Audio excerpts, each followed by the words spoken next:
Good morning all of you. मैं विकास बढ़िया, सहायक आचार्य राजनीति विज्ञान, राजकीय महिला महाविद्यालय झुंझुनू। विद्यार्थियों, पिछला जो वीडियो था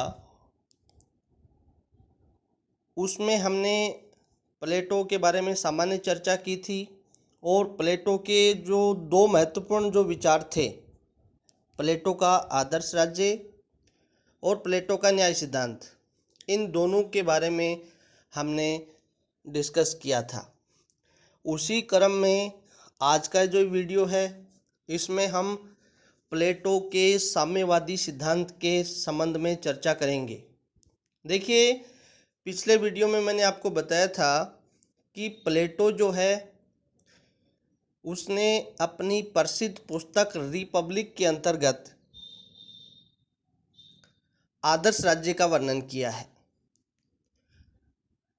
प्लेटो का मानना है कि जो आदर्श राज्य है उसकी बागडोर वह दार्शनिक शासक को सौंपना चाहता है और प्लेटो है वो शिक्षा और साम्यवाद को आदर्श राज्य के दो आधार स्तंभ मानता है।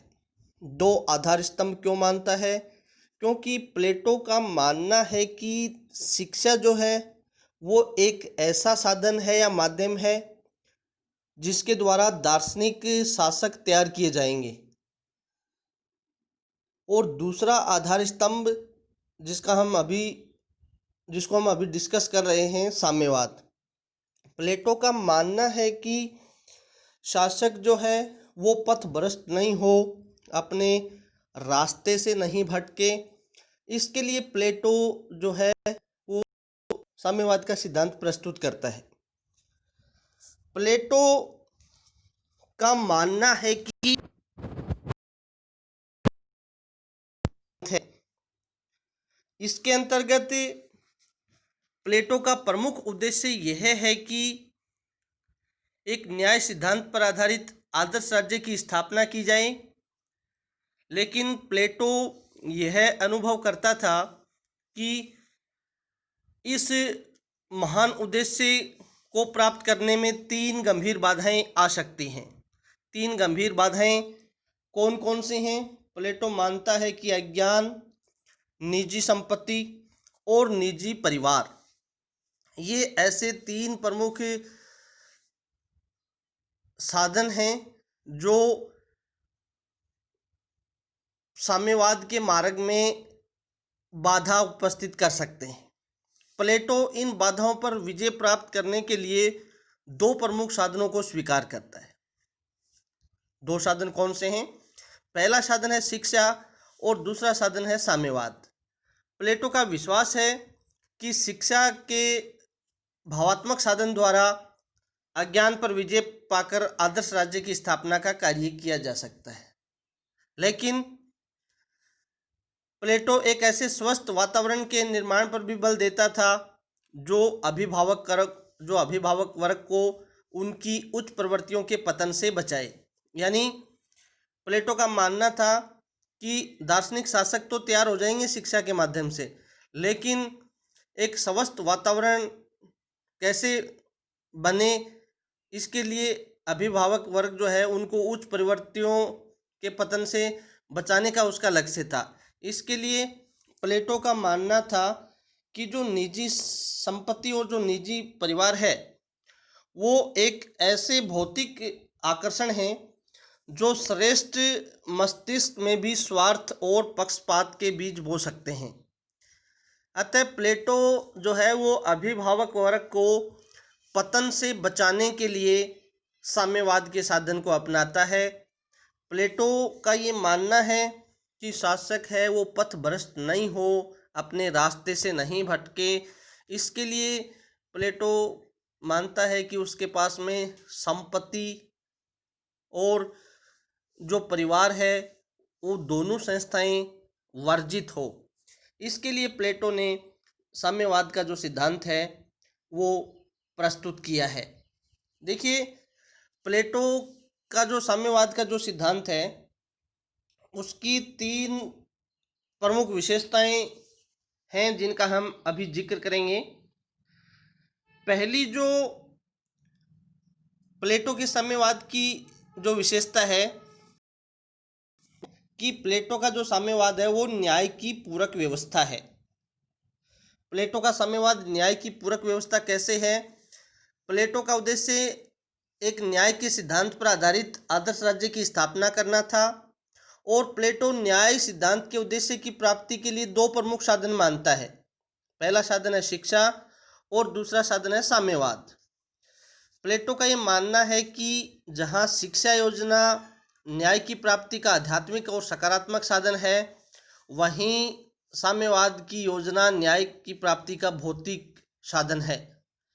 तो पहली जो विशेषता है प्लेटो के साम्यवाद की वो क्या है कि प्लेटो का जो साम्यवाद है वो न्याय की पूरक व्यवस्था है। और न्याय की पूरक व्यवस्था में मैंने अभी आपको बताया है कि न्याय सिद्धांत के उद्देश्य की प्राप्ति के लिए वो दो प्रमुख साधनों के ऊपर बल देता है। पहला शिक्षा है, दूसरा साम्यवाद है। शिक्षा न्याय प्राप्ति का आध्यात्मिक और सकारात्मक साधन है, जबकि साम्यवाद जो है वो न्याय की प्राप्ति का भौतिक और नकारात्मक साधन है। तो पहली जो विशेषता है प्लेटो के साम्यवाद की वो क्या है? वो ये है कि प्लेटो का साम्यवाद न्याय सिद्धांत की पूरक व्यवस्था है, या जो प्लेटो का जो न्याय है उसकी पूरक व्यवस्था है। दूसरी जो सबसे महत्वपूर्ण विशेषता है प्लेटो के साम्यवाद की वो ये है कि प्लेटो का जो साम्यवाद है वो केवल अभिभावक वर्ग के लिए है, या संरक्षक वर्ग भी हम कह सकते हैं। अब देखिए ये अभिभावक वर्ग या संरक्षक वर्ग क्या है, तो इसको यहाँ समझना आवश्यक है। देखिए प्लेटो ने जिस आदर्श राज्य की कल्पना की थी उसमें प्लेटो ने 3 प्रकार के वर्गों की कल्पना की थी कि प्लेटो अपने आदर्श राज्य में 3 प्रकार के वर्ग बतलाता है। पहला वर्ग है दार्शनिक वर्ग जिसमें विवेक की प्रधानता है। दूसरा सैनिक वर्ग है जिसमें साहस की प्रधानता है। तीसरा उत्पादक वर्ग है जिसमें क्षुब्ध दया तृष्णा की प्रधानता है। तो प्लेटो का ये मानना है कि ये जो साम्यवाद है ये समाज के तीनों वर्गों के ऊपर लागू नहीं होगा। ये जो शुरुआत के जो 2 वर्ग हैं, कौन से? एक दार्शनिक वर्ग और दूसरा सैनिक वर्ग, तो केवल इन 2 वर्गों के ऊपर लागू होगा जिनको सामूहिक रूप से प्लेटो अभिभावक वर्ग या संरक्षक वर्ग के नाम से संबोधित करता है। तो प्लेटो का जो साम्यवाद है ये कौन से वर्ग के ऊपर लागू नहीं होता? प्लेटो का जो साम्यवाद है ये उत्पादक वर्ग के ऊपर लागू नहीं होता है। तो दूसरी जो प्लेटो के जो साम्यवाद की विशेषता है वो है कि इसका संबंध किससे है? तो इसका संबंध मात्र अभिभावक वर्ग या संरक्षक वर्ग से है। तीसरी जो सबसे महत्वपूर्ण बात है वो, या तीसरी जो सबसे महत्वपूर्ण विशेषता है प्लेटो के साम्यवाद की वो ये है कि प्लेटो का जो साम्यवाद है ये राज्य की एकता की रक्षक व्यवस्था के लिए उपयोगी है। क्यों उपयोगी है? कि प्लेटो का मानना है कि जब जो शासक वर्ग है या जो अभिभावक वर्ग है या जो संरक्षक वर्ग है को निजी संपत्ति और निजी परिवार होंगे, तो यह वर्ग निजी संपत्ति के वर्दी और अपने परिवार के हितों की पूर्ति के कार्यों में लग जाएगा। और जब इन कार्यों में लग जाएगा तो शासक वर्ग में आपसी प्रतियोगिता, ईर्ष्या, कलह पैदा हो जाएगी और ऐसी स्थिति से जनता का शोषण होगा और वह शासक वर्ग की शत्रु हो जाएगी। इसी के परिणाम स्वरूप राज्य की एकता है वो नष्ट हो जाएगी और उसका पतन हो जाएगा। प्लेटो राज्य की एकता की रक्षा के लिए अभिभावक वर्ग के लिए संपत्ति के साम्यवाद और परिवार के साम्यवाद की योजना लागू करता है। प्लेटो का मानना है, क्या मानना है? प्लेटो कहता है कि यदि मान लीजिए शासक वर्ग या जो अभिभावक वर्ग है उसके पास में निजी संपत्ति होगी और परिवार होगा, तो वो अपने इन संपत्ति को बढ़ाने में और परिवार के हितों की पूर्ति में लग जाएगा। और यदि वो ऐसा करेगा तो प्रतियोगिता, ईर्ष्या, कलह, ये इस प्रकार के भाव पैदा हो जाएंगे और जो राज्य की एकता है वो नष्ट हो जाएगी और राज्य का पतन हो जाएगा।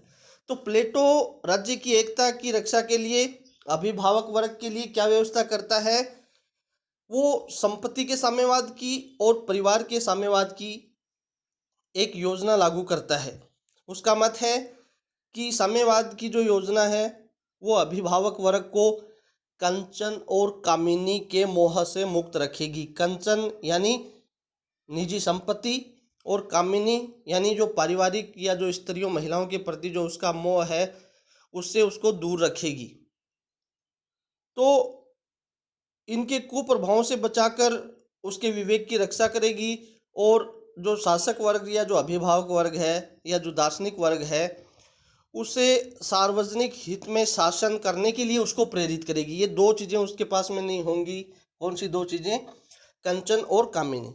यदि दो चीज़ें उसके पास में नहीं होगी तो वो क्या करेगा, वो सार्वजनिक हित में शासन करने के लिए प्रेरित होगा और इसके अलावा परिवार के साम्यवाद को अपनाने पर राज्य में तेरे मेरे की भावना है वो नहीं रहेगी तथा स्त्रियों को राज्य की सेवा का सक्रिय अवसर भी मिलेगा, जिससे राज्य की एकता है उसमें वृद्धि होगी। तो ये प्लेटो के साम्यवाद की 3 महत्वपूर्ण विशेषताएं थी जिनके बारे में अपने डिस्कस किया है। पहली क्या व्यवस्था थी कि साम्यवाद को उसने न्याय की पूरक व्यवस्था के रूप में अपनाया है, आदर्श राज्य के आधार स्तंभ के रूप में अपनाया है। दूसरी सबसे महत्वपूर्ण विशेषता मैंने आपको ये बताई है प्लेटो के साम्यवाद की कि प्लेटो का जो साम्यवाद है वो अभिभावक वर्ग या संरक्षक वर्ग से ही संबंधित है, जिसमें 2 वर्ग हैं, एक दार्शनिक वर्ग है और दूसरा सैनिक वर्ग है। अर्थात प्लेटो का जो साम्यवाद है वो समाज के सभी वर्गों के ऊपर लागू नहीं होता है। ये किसके ऊपर लागू होता है? केवल अभिभावक वर्ग, जिसमें दार्शनिक वर्ग और सैनिक वर्ग है वो ही शामिल है। और तीसरी जो सबसे महत्वपूर्ण विशेषता ये है कि ऐसा करने से, साम्यवाद को अपनाने से राज्य की जो एकता है उसकी रक्षा संभव हो सकेगी, उसमें किसी भी प्रकार की कोई तेरे मेरे की भावना नहीं आएगी।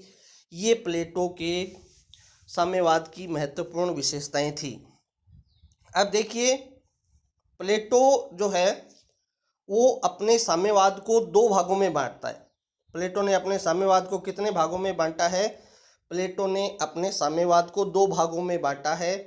पहला है संपत्ति संबंधी साम्यवाद।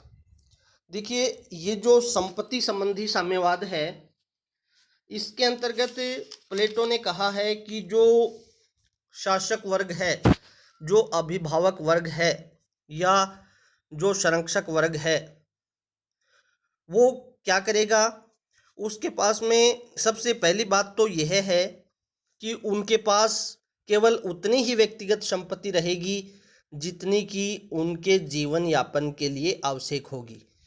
तो पहली बात तो यह है कि जो अभिभावक वर्ग या जो संरक्षक वर्ग है उसके पास में केवल सीमित संपत्ति रहेगी।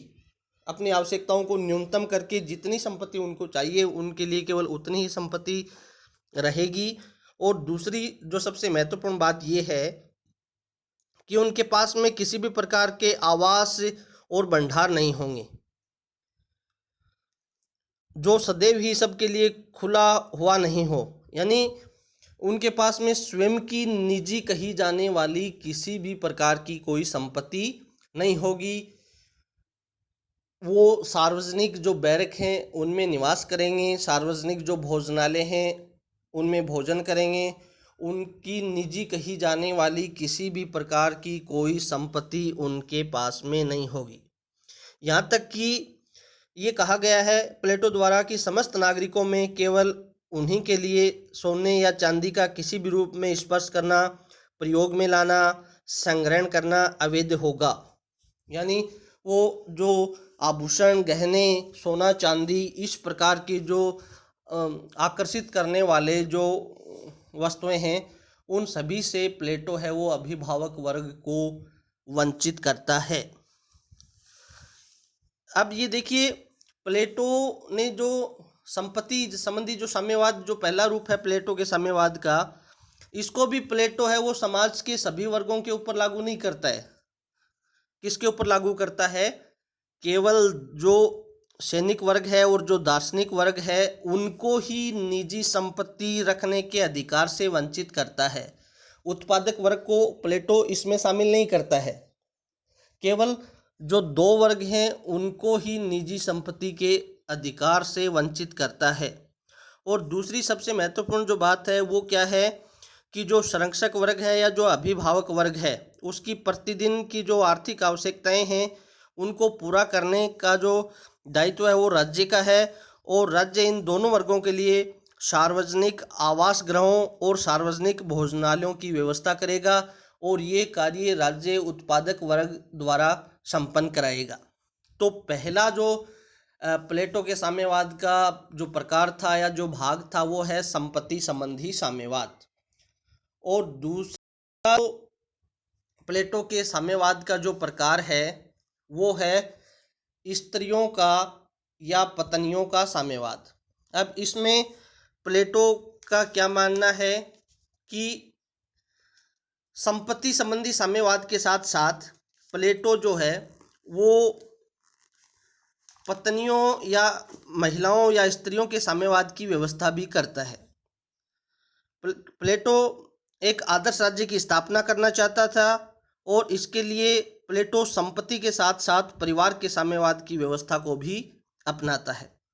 देखिए, परिवार के साम्यवाद की योजना उसके संपत्ति के साम्यवाद की योजना का ही तार्किक विस्तार है, क्योंकि जब अभिभावक वर्ग के पास निजी संपत्ति का अभाव होगा तो उसके आधार पर बनने वाले परिवार का भी स्वतः ही अभाव हो जाएगा, क्योंकि उसके पास में संपत्ति नहीं होगी निजी, उसके पास में किसी भी प्रकार की कोई प्रॉपर्टी नहीं होगी, तो जो परिवार का जो कॉन्सेप्ट है उसका स्वतः ही अभाव हो जाएगा।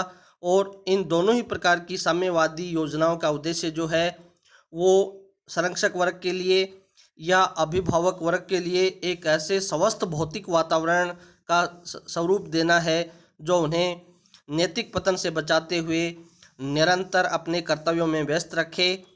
अतः उद्देश्य की दृष्टि से साम्यवाद ये दोनों प्रकार एक दूसरे के अनुरूप हैं। प्लेटो के चिंतन में परिवार के साम्यवाद के महत्व को बताते हुए प्रसिद्ध विचारक जो बार्कर हैं वो कहते हैं कि परिवार की समाप्ति का दिन राज्य के लिए एकता व व्यक्ति के लिए स्वतंत्रता तथा इन दोनों के लिए न्याय की शुरुआत का दिन होगा। तो बार्कर जो एक विचारक हैं वो क्या कहते हैं कि परिवार की समाप्ति का दिन राज्य के लिए एकता और व्यक्ति के लिए स्वतंत्रता तथा इन दोनों के लिए न्याय की शुरुआत का दिन होगा। वास्तविक अर्थ में न्याय कब प्राप्त होगी? प्लेटो का ये मानना है कि जब परिवार की समाप्ति हो जाएगी और राज्य की एकता है वो स्थापित होगी, व्यक्तियों को सच्चे अर्थ में स्वतंत्रता मिलेगी, उसी दिन न्याय की जो शुरुआत है वो होगी। अब देखिए, प्लेटो का जो ये पत्नियों का जो साम्यवाद है इसकी कुछ महत्वपूर्ण विशेषताएं हैं, एक एक करके हम उनके बारे में डिस्कस करते हैं। पहली बात तो ये है कि अभिभावक वर्ग की स्त्रियों एवं पुरुषों का कोई निजी परिवार नहीं होगा। कहने का मतलब है कि जो अभिभावक वर्ग हैं उनकी स्वयं की निजी कही जाने वाली कोई स्त्री नहीं होगी और न ही उनका किसी भी प्रकार का कोई परिवार होगा। दूसरी सबसे महत्वपूर्ण बात यह है कि काम की वृत्ति तथा संतान की उत्पत्ति मानव जाति की स्वाभाविक प्रवृत्ति है। अतः राज्य अभिभावक वर्ग की स्त्रियों और पुरुषों को शारीरिक संपर्क में रखने की आज्ञा देगा। इन्हें अस्थायी विवाह कहा जा सकता है। इसका अर्थ क्या है? संक्षेप में हम ये देख सकते हैं कि प्लेटो कहता है कि विवाह जैसी कोई संस्था नहीं होगी, किसी भी प्रकार के विवाह नहीं होंगे। केवल एक बार जो श्रेष्ठ जो पुरुष और जो महिलाएं हैं उनको श्रेष्ठ संतान पैदा करने के लिए एक बार उनका मिलन कराया जाएगा ताकि राज्य के लिए श्रेष्ठ संतानें हैं वो पैदा की जा सकें। तीसरी जो सबसे महत्वपूर्ण विशेषता ये है कि राज्य अभिभावक वर्ग की स्त्रियों और पुरुषों की आयु व स्वभाव यानी उनके गुणों को ध्यान में रखते हुए उनके बीच अस्थायी विवाह संबंध स्थापित करेगा और इस हेतु राज्य विभिन्न प्रकार के उत्सवों का आयोजन करेगा। अगली जो सबसे है कि इस प्रकार के अस्थायी विवाहों से उत्पन्न संतान को उनके जन्म के साथ ही राज्य अपने पास में ले लेगा और उनका लालन पालन है वो करता रहेगा। इस कार्य इस प्रकार से किया जाएगा इस प्रकार का कार्य इस प्रकार से किया जाएगा कि बच्चे के माता पिता अपनी संतान को नहीं पहचान सकें। इस स्थिति में समस्त अभिभावक वर्ग की स्त्रियां व पुरुष उनके माँ बाप होंगे। यानी जो ही बच्चे का जन्म होगा, राज्य है वो उन बच्चों का लालन पालन है वो करेगा और अपने अधीन उनको कर लेगा, ताकि न तो बच्चों को ये पता लगेगा कि अपने माँ बाप कौन हैं, और न ही जो उनके माँ बाप हैं उनको ये पता लगेगा कि कौन सी संतानें हैं। तो सब बच्चे हैं वो उनके जो राज्य के जितने भी नागरिक हैं वो सभी उनके माता पिता होंगे, और जो माता पिता हैं उनके जितने भी वो राज्य में जो संतानें हैं, जो बच्चे हैं वो उनकी संतानें होंगी। तो ये संक्षेप में हम इस प्रकार समझ सकते हैं कि संपत्ति के साथ साथ प्लेटो जो है वो परिवार या जो स्त्रियां हैं उनके मोह से अभिभावक वर्ग को वंचित करता है, और विवाह जैसी जो पवित्र बंधन है उनको भी प्लेटो अभिभावक वर्ग में किसी भी प्रकार का कोई स्थान प्रदान नहीं करता है। तो ये प्लेटो का साम्यवाद के जो प्रकार हैं उनके बारे में हमने डिस्कस किया है।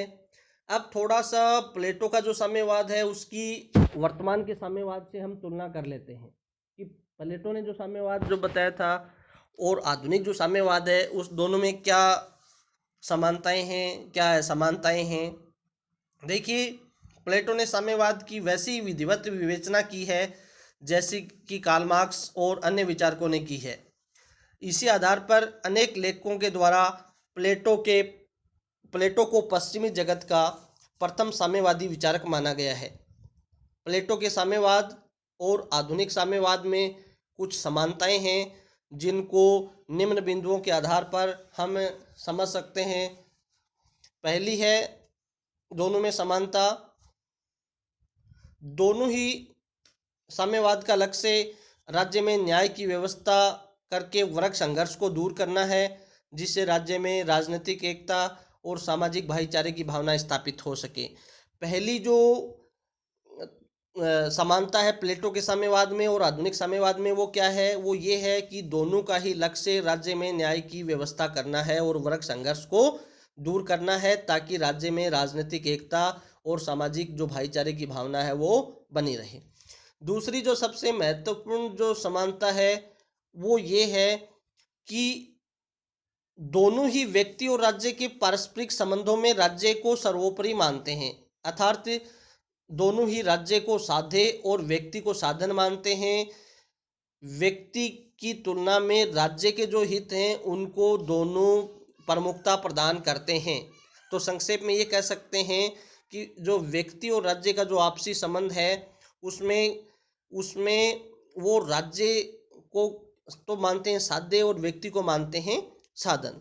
तीसरी जो सबसे महत्वपूर्ण जो बात है उसमें ये है कि प्लेटो का जो साम्यवाद है और आधुनिक साम्यवाद है वो दोनों ही राज्य के हित में व्यक्ति की स्वार्थी प्रवृत्ति पर नियंत्रण आवश्यक समझते हैं। यानी राज्य का हित है उसमें व्यक्ति की स्वार्थी जो प्रवृत्ति है उस पर नियंत्रण लगाया जा सकता है, दोनों का ही ये मानना है। अगली जो सबसे महत्वपूर्ण जो बात है वो ये है कि दोनों सार्वजनिक और सामाजिक हित में ही व्यक्ति का हित समझते हैं। प्लेटो के साम्यवाद और आधुनिक साम्यवाद की चौथी जो महत्वपूर्ण समानता है उसमें क्या समानता है, वो ये है कि दोनों सार्वजनिक और सामाजिक हित में ही व्यक्ति का हित साधन मानते हैं। पांचवी जो सबसे महत्वपूर्ण बात है उसमें ये है कि दोनों राज्य में शक्ति तथा पदों के लिए प्रतिद्वंदिता को समाप्त करना चाहते हैं। यानी शक्ति और पदों को प्राप्त करने के लिए समाज में किसी भी प्रकार की कोई प्रतिस्पर्धा है उसको वो स्वीकार नहीं करते। और सबसे महत्वपूर्ण जो बात है कि दोनों राज्य के विभिन्न वर्गों के बीच आर्थिक प्रतियोगिता को समाप्त करने के पक्ष में हैं।